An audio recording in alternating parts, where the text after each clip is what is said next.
Bien, en los medios de comunicación encontramos lamentablemente explicaciones simplistas de este tipo.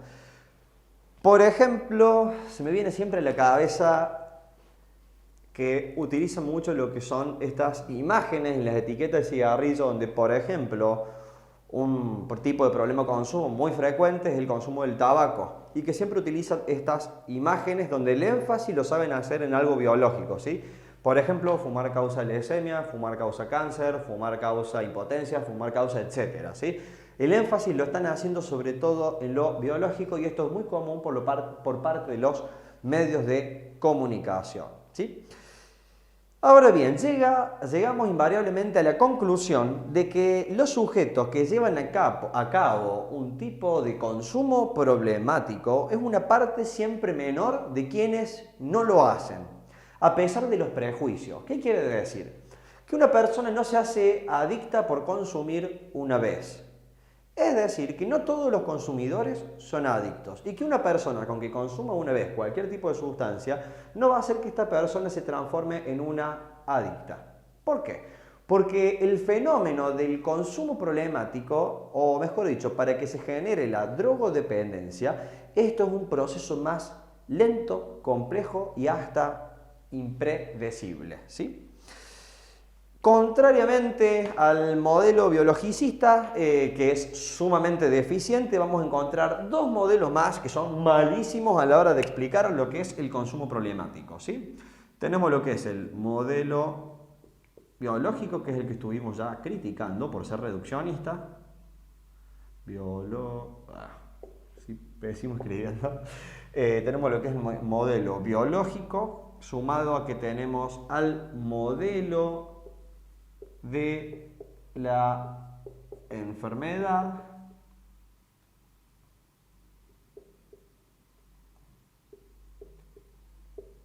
y por otro lado tenemos al modelo educativo o educacional.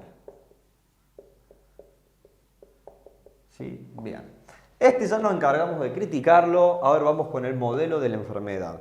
El modelo de la enfermedad es aquel que considera que la persona que tiene un tipo de consumo problemático va a ser una persona que es una persona enferma, y que la única cura que tiene, que en realidad no existe cura, sería una abstinencia total hacia cualquier tipo de droga, ¿sí? Y para este modelo es una enfermedad que no tiene cura, que es irreversible, ¿sí? Este modelo, a opinión de Gómez, es sumamente deficiente. Luego tenemos el modelo educativo, que el modelo educativo considera que los problemas de consumo están relacionados con una falta de información, ¿sí? Esto me hace acordar yo nunca veo esto, pero una vez dando vuelta por YouTube me encontré a Mirta Legrand hablando sobre el aborto, y decía que el tema del aborto era una cuestión de falta de información. Sería muy parecido a lo que dice Mirta Legrand respecto al aborto, de lo que sería el modelo educativo respecto al consumo de sustancias. Ahora bien, desde hace más de una década se plantea lo que es una centralidad psicológica respecto a los abordajes posibles de los fenómenos relacionados con el problema de consumo, ¿sí? O el consumo de sustancias. Pero a la vez no se afirma que existe una única forma de entender los procesos determinantes de una conducta adictiva.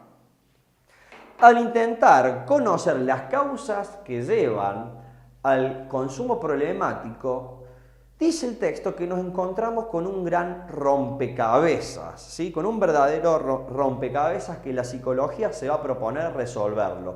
Pero el tema es que cada pieza de este rompecabezas es multidimensional en sí. Es decir, el rompecabezas es complejo, tiene muchas partes. La psicología va a intentar resolverlo, pero cada pieza ya tiene muchas dimensiones en sí. Por lo tanto, hasta cada pieza ya es algo complejo. Hay mucho para hacer, es lo que quiere decir.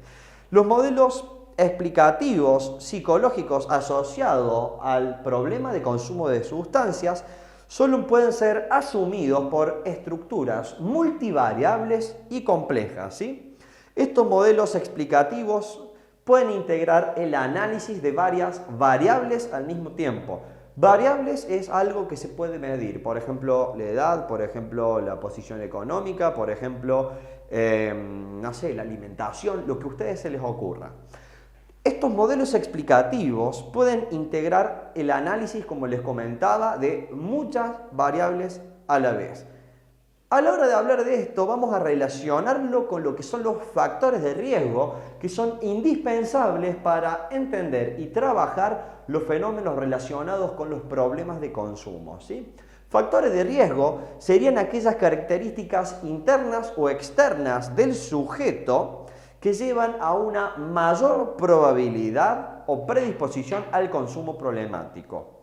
Por ejemplo, respecto a la comunidad, fracaso en integrarse en la misma. Por ejemplo, respecto a otro factor de riesgo que puede ser la familia, si es muy poco presente.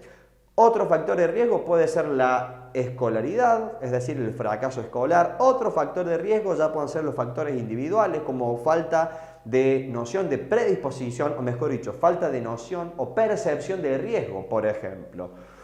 Un buen análisis o un buen enfoque respecto a los fenómenos relacionados con el consumo problemático debe tener en cuenta variables y también lo que son los factores de riesgo, cosas que no harían estos modelos, ¿sí?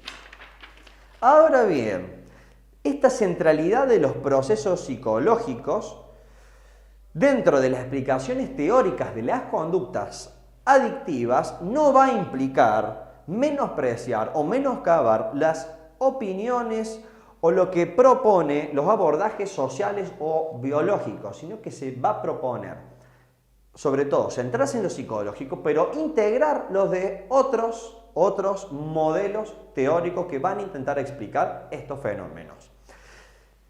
Sin embargo, el estudio individual de la conducta adictiva exige un análisis funcional de las relaciones que existen entre los distintos factores y la conducta.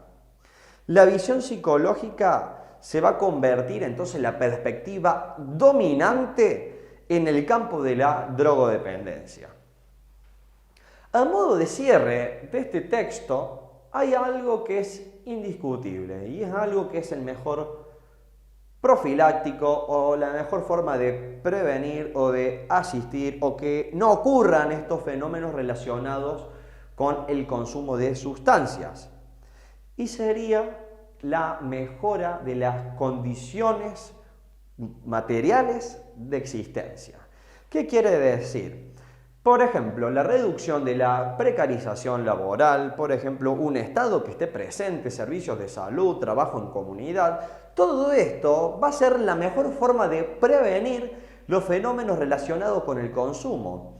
No es un hecho arbitrario que en las épocas de mayor crisis y de mayor ausencia por parte del Estado exista una mayor cantidad de gente que tiene problemas de consumo. Por ejemplo, en el 2001, cuando aparece el Paco. Esto se da sobre todo cuando hay una crisis, cuando hay un estado o un periodo de desestabilidad, tanto económica como social, como política, como la precarización laboral.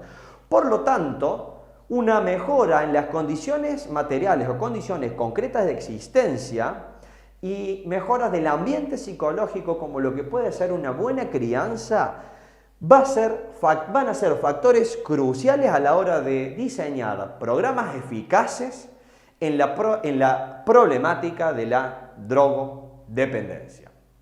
Claves de este texto serían entonces los 3 modelos que menciona el educativo: falta de información, Mirta Legrand; modelo de la enfermedad, que es el adicto es una persona enferma que jamás se recupera, la única forma de más o menos tratarlo sería una abstinencia total hacia todo; y por otro lado el modelo biológico, que es sumamente reduccionista y simplista. Lo que propone Raúl Gómez es la centralidad psicológica sin menoscabar los aportes de otros modelos. Espero que hayan entendido el texto y nos vemos en el próximo video.